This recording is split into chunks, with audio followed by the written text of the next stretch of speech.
Wa izwa'adna Musa, ketika kami menjanjikan kepada Musa arba'ina lailatan, 40 malam. Summa, kemudian ittakhastumul ijla, apa yang berlaku?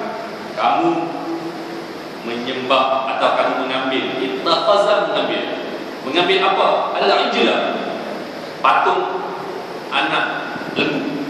Al-ijl, lembu muda yang setahun, diambil sebagai sembahan. Min ba'dihi, setelah Musa tiada. Ya, selama 40 malam dia ditinggal, dah berubah kepada sembahan patung. Wa antum zalimun, jelas kamu adalah orang-orang yang zalim.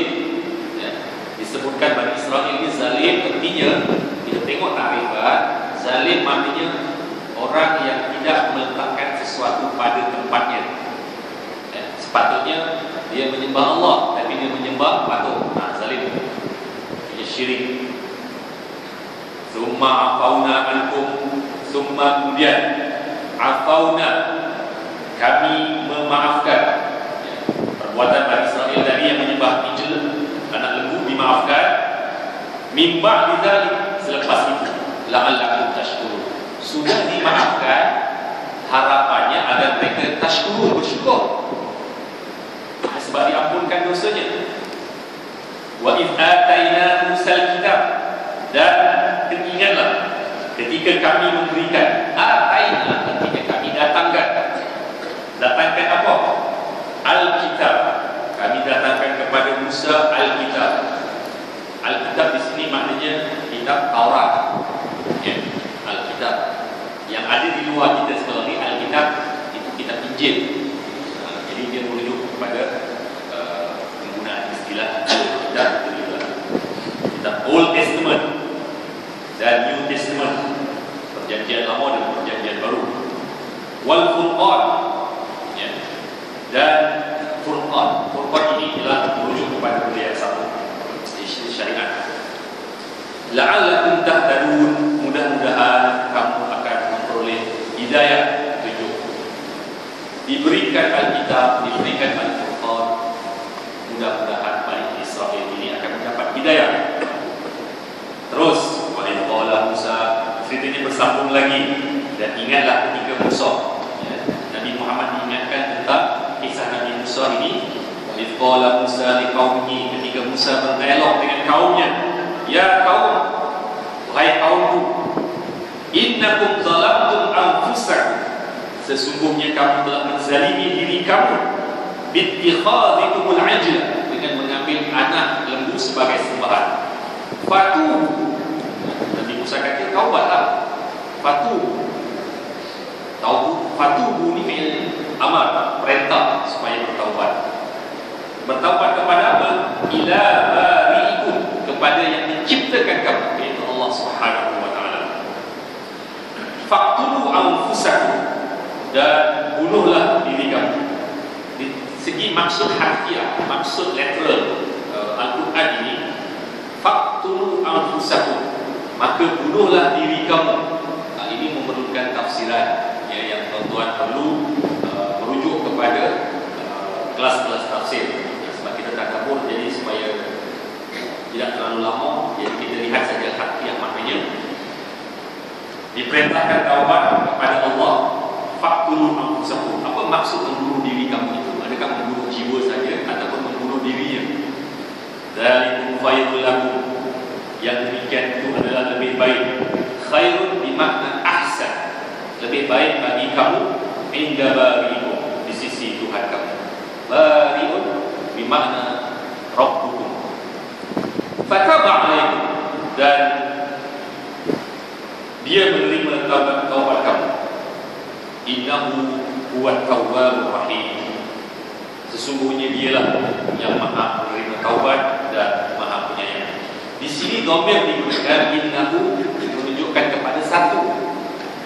Innahu, Allah yang satu. Tetapi tadi menggunakan dhamir jamak, ramai. Jadi sebenarnya ada dia punya tujuan-tujuan tertentu. Wa idh qultum ya Musa, dan ingatlah ketika kamu berkata Musa,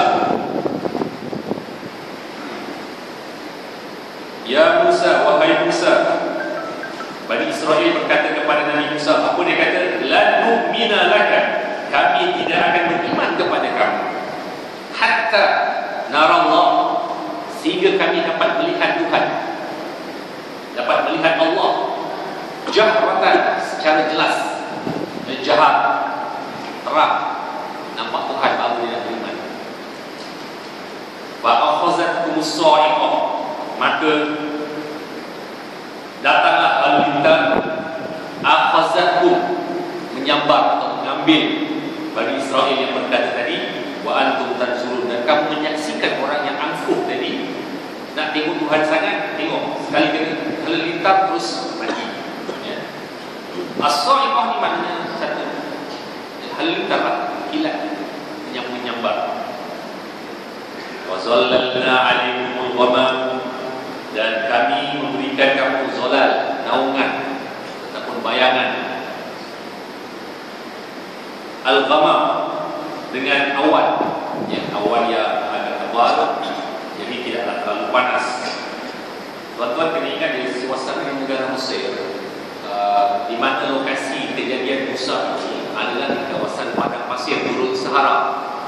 Kalau musim panas, cuacanya kadang mencecah 40 darjah atau 40 Celsius, cukup panas, ya. Tapi Saudi lagi panas lah. Kalau sejuk, kadang-kadang sampai kepada 1 Celsius. Baru-baru ni di Mesir turun salji, artinya itu darjah sejuk yang jarang-jarang berlaku lah. Tapi sejuk di padang pasir ni dia lain, dia punya angin dia tu mencuk tulang.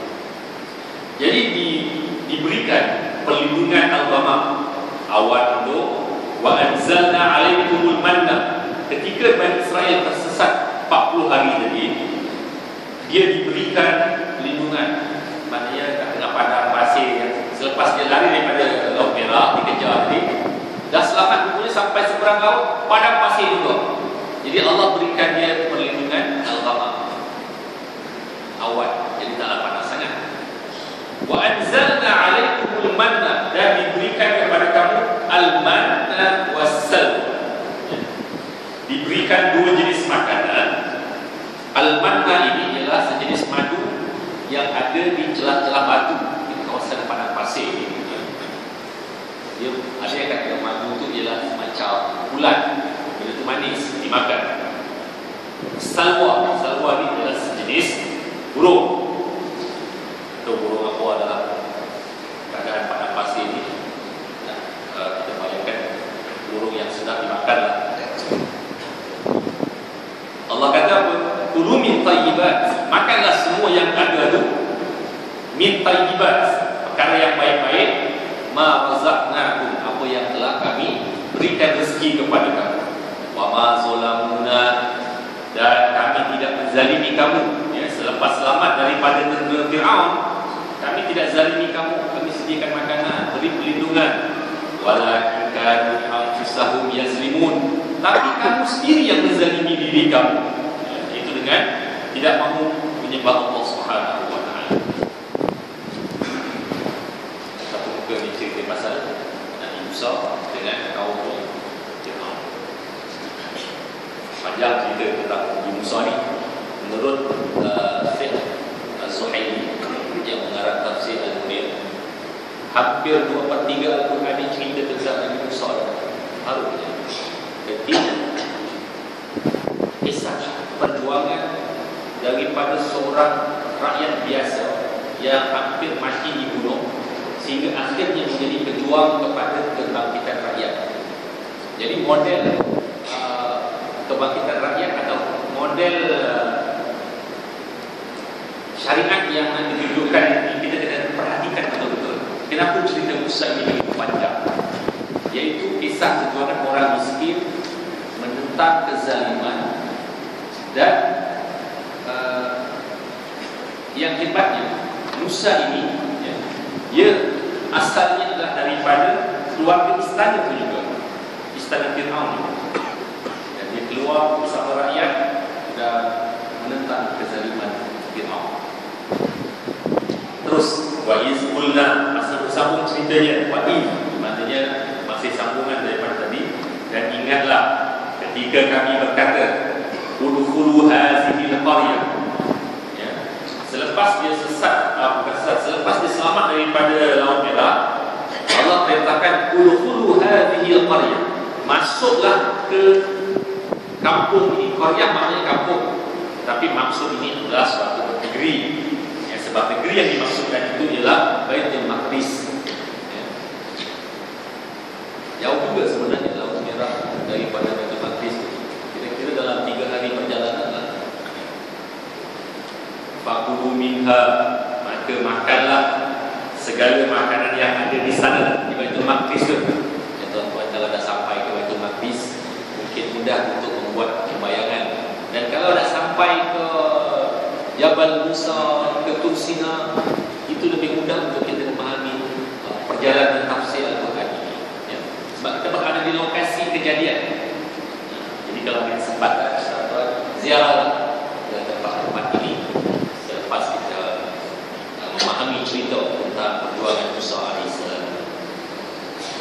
Fakulu minha haitsu syi'tum, ya, dan makanlah apa yang ada di kampung tersebut. Min haitsu syi'tum, apa yang kamu nak makan. Haitsu syi'tum, apa yang kamu nak.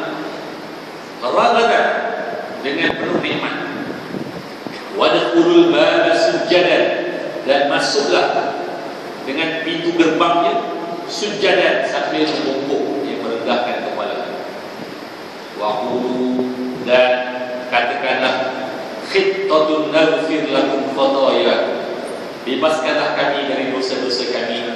Naghfir lakum, nescaya kami ampunkan kamu dosa-dosa kamu.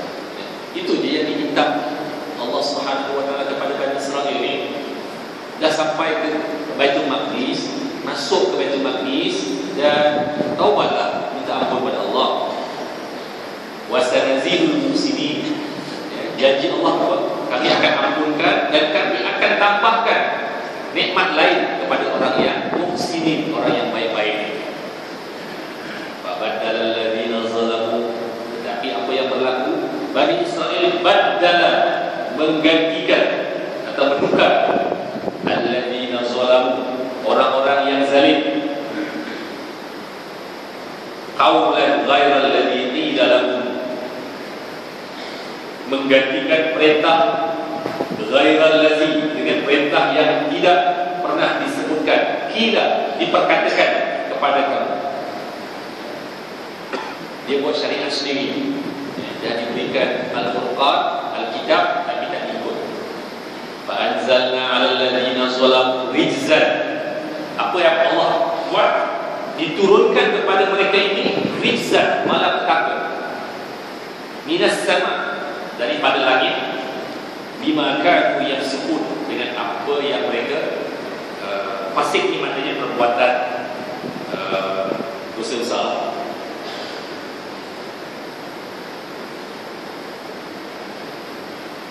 Itu kisah satu umat yang begitu keras kepala.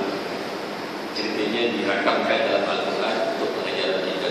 Wa izistasqa Musa, disambung lagi, diperingatkan. Dan ingatlah ketika Musa meminta air. Istasqa, perkataan istasqa ini artinya minta air, sama seperti solat istisqa, solat minta air, iaitu air hujan yang dibuat baru-baru ni kerana nak minta hujan. Wa istasqa Musa liqaumihi, dan ketika Musa meminta air kepada kaumnya. Dan wa istasqa Musa, dan ketika kaumnya meminta kepada Musa air. Faqulna, Musa kata apa? Idrib bi asaka. Okay. Wa istasqa Musa, dan ketika Musa meminta air untuk kaumnya, dia minta kepada Allah hujan kerana keadaan kering. Lalu Allah pun memberikan perintah, idrib bi asaka al-hajar, pukullah tongkat kamu itu ke atas batu. Al-hajar, batu. Fanfajarat, bila dipukul saja tongkat ke batu, infajarat, terpancarlah. Minhu isnata ashrata, ada 12 ainan, mata air. Ini mukjizat Nabi.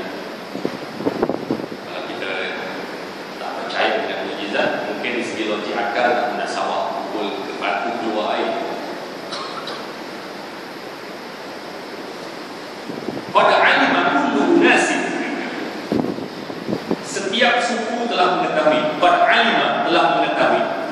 Dalam bahasa Arab apabila perkataan qad selepasnya fi'il madhi, dia membawa makna sesungguhnya. Kalau selepasnya fi'il mudhari', dia membawa makna kadang-kadang.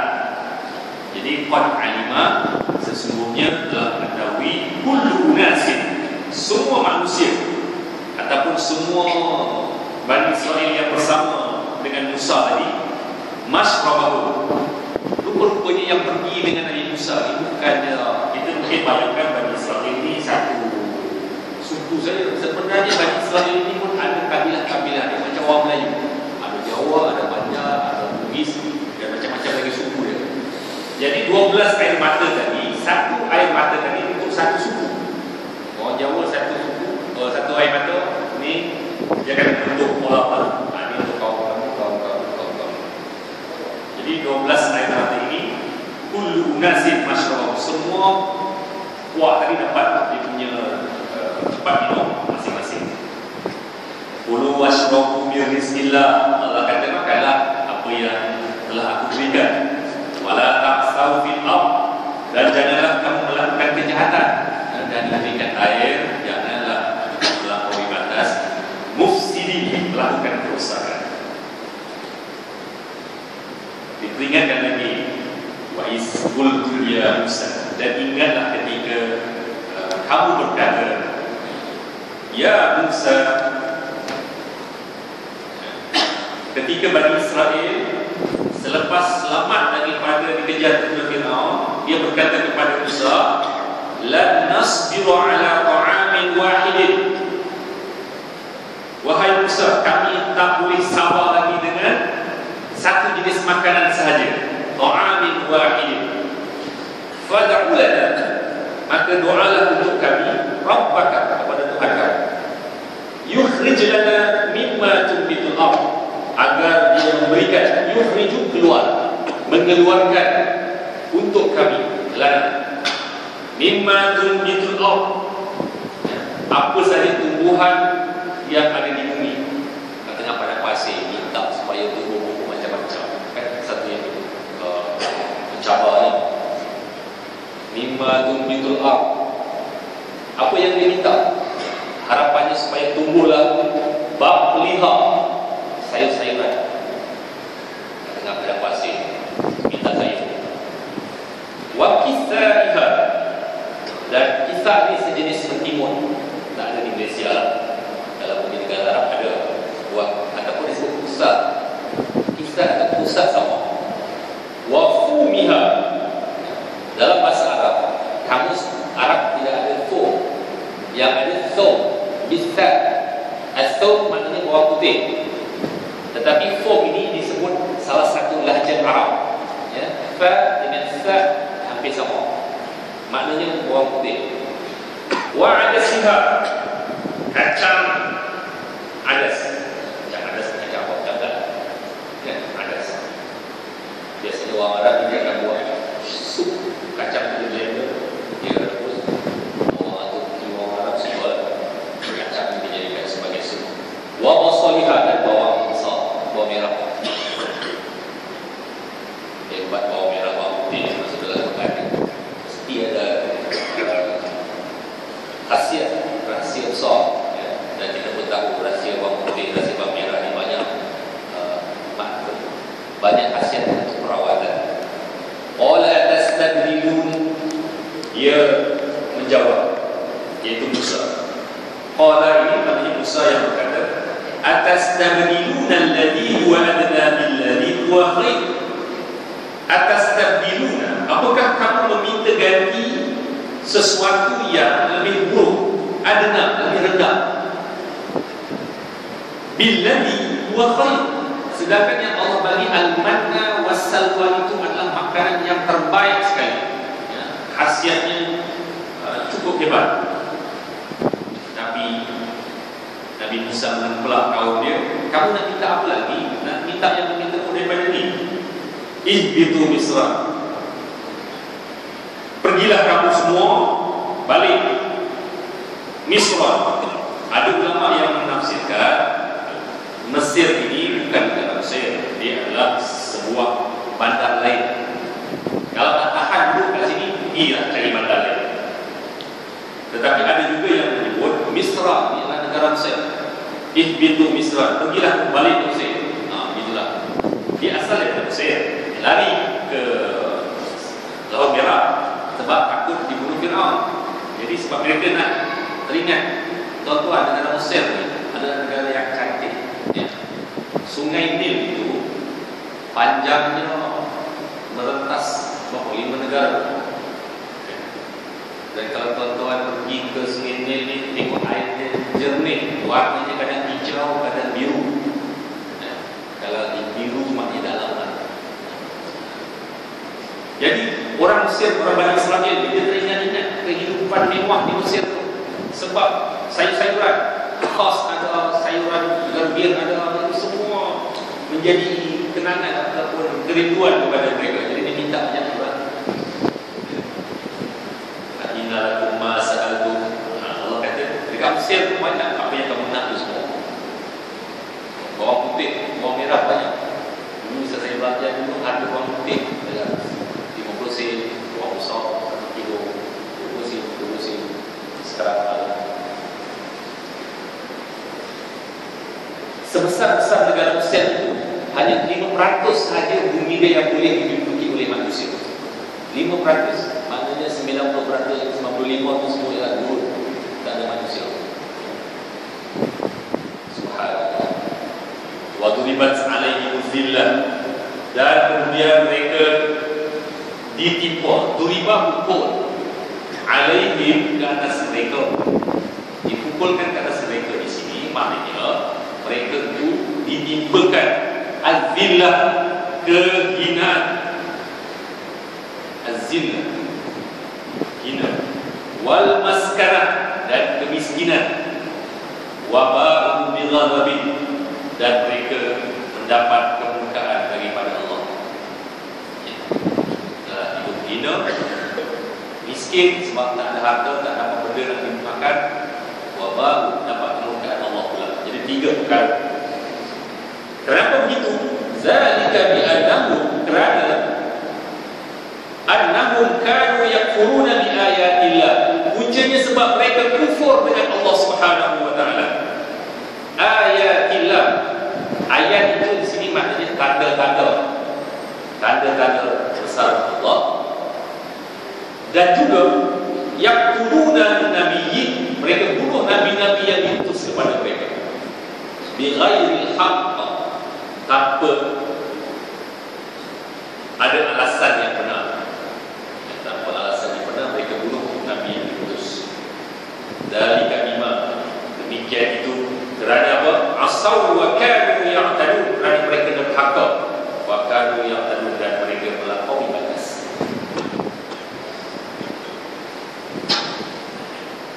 Anehnya, orang Bani Israel ini bukanlah golongan majoriti di Mesir. Waktu itu golongan majoriti ialah golongan Kipti atau Koptik.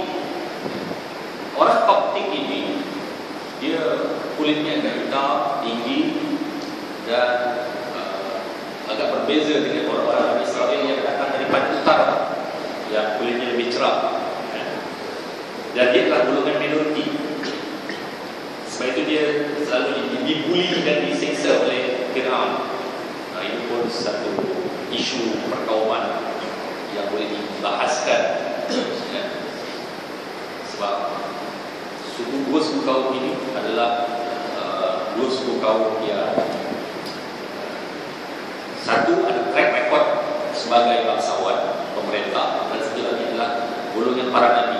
Bani Israel ini ialah anak cucu kepada Nabi Yaqub, Ishak, dan seterusnya. Atau nenek mereka semua ialah para rasul, orang yang mulia. Cuma mereka ini, karakter yang ada pada kaum mereka ini agak berbeza. Boleh sambung lagi? Tahu 2 muka surat. Tapi dia punya kalimat-kalimat yang saya sebut tadi, tuan-tuan boleh ambil satu-satu. Mungkin kalau saya sebut Qala, kita tahu berkata, ataupun Musa, Fir'aun, Min. Ini kalimat yang selalu diulang-ulang dalam Al-Quran. Dan kalau kita baca satu muka surat, insya-Allah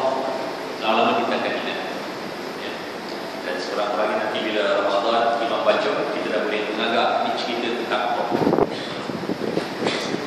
Barulah solatnya khusyuk. Kita habis sikit lagi. Mudah-mudahan kita sempat. Sebab kalau satu malam, satu bulan kita mengambil 2 muka surat, kalau 12 bulan 24 muka surat, 24 muka surat jadi baru 1 juzuk. Untuk menghabiskan 30 juzuk kita perlukan 30 tahun. Berpanjang umur. Tapi sekurang-kurangnya kita sudah mulakan. Innal ladzina amanu, sesungguhnya orang-orang yang beriman. 1, wal ladzina hadu, 2, dan orang-orang yang Yahudi, wan nasara, orang Nasrani. Perkataan Nasara ini diambil daripada nama sebuah bukit di kawasan Baitul Maqdis, namanya Bukit Nazaret.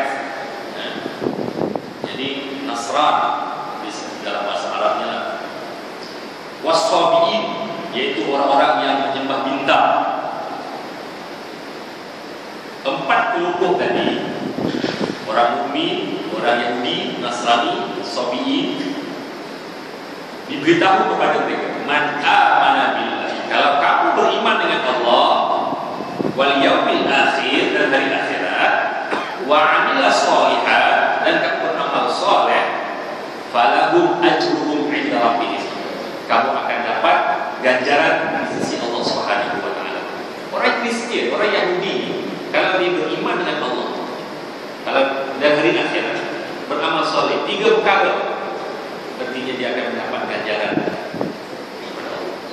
Tapi malah orang Kristian dia syirik dengan Allah apabila dia menganggap Isa anak Tuhan, dan kemudian dia menganggap Isa itu Tuhan, bukan anak lagi. Isa ialah Tuhan sembahan mereka.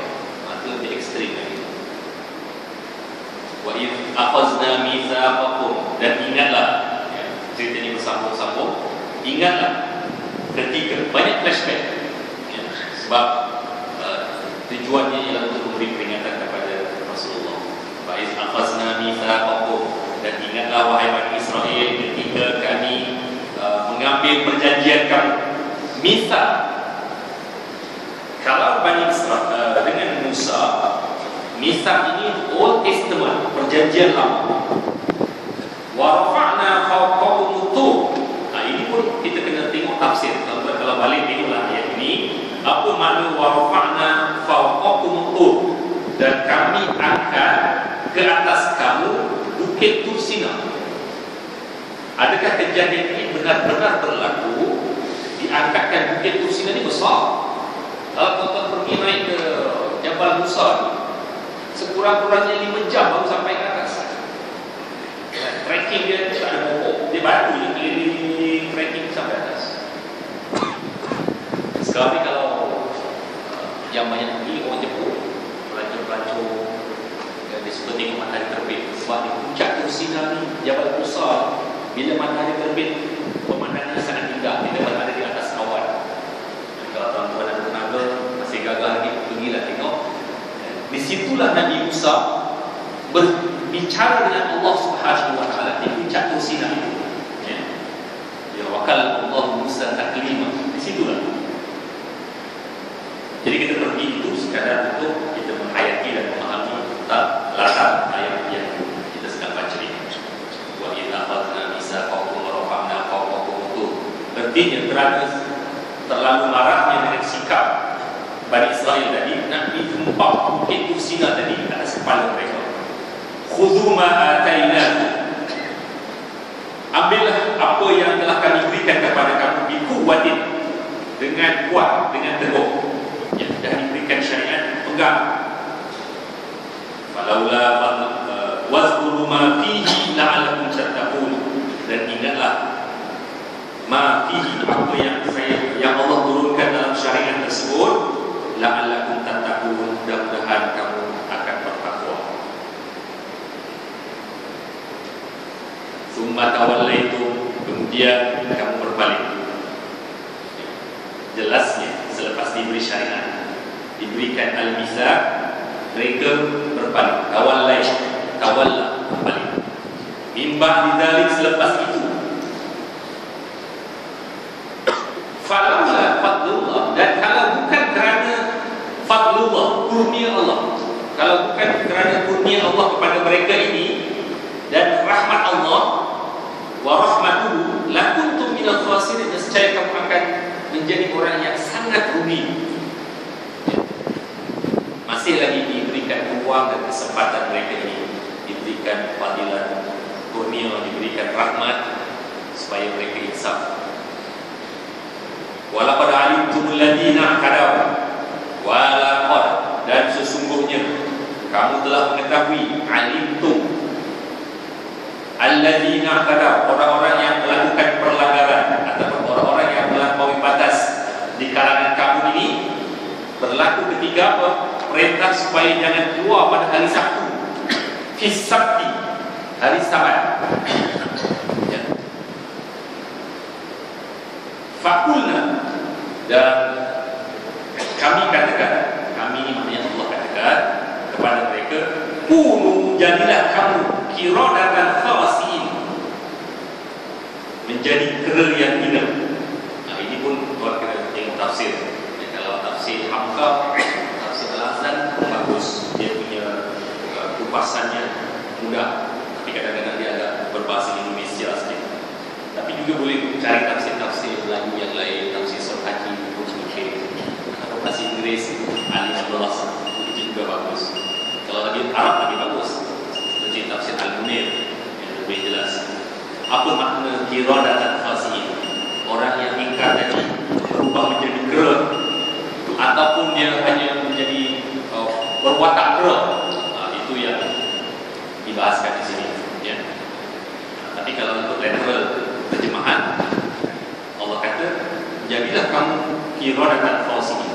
Adakah dia telah benar-benar menjadi kera ataupun hanya disumpah jadi kera kepada dia?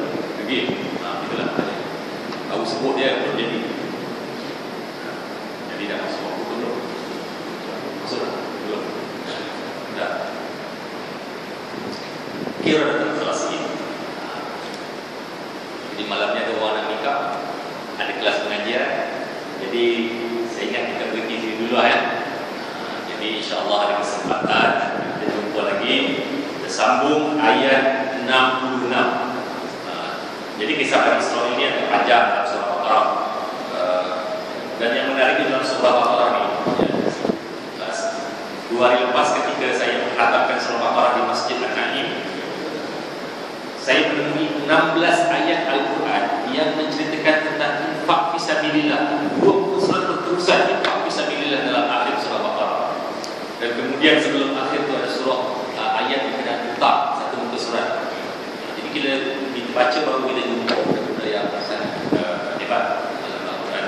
Walaupun kita baca selama dibaca ya, tapi tidak tadabbur. Jadi kita tadabbur, kita jumpai bicara dalam Al-Quran. Jadi tuan-tuan, terima kasih atas kesabaran menunggu. Mudah-mudahan bermanfaat. Mohon maaf kalau penyampaian agak kurang kemas. Jadi insya-Allah kita lagi berhadapan. Assalamualaikum warahmatullahi wabarakatuh. Bismillahirrahmanirrahim.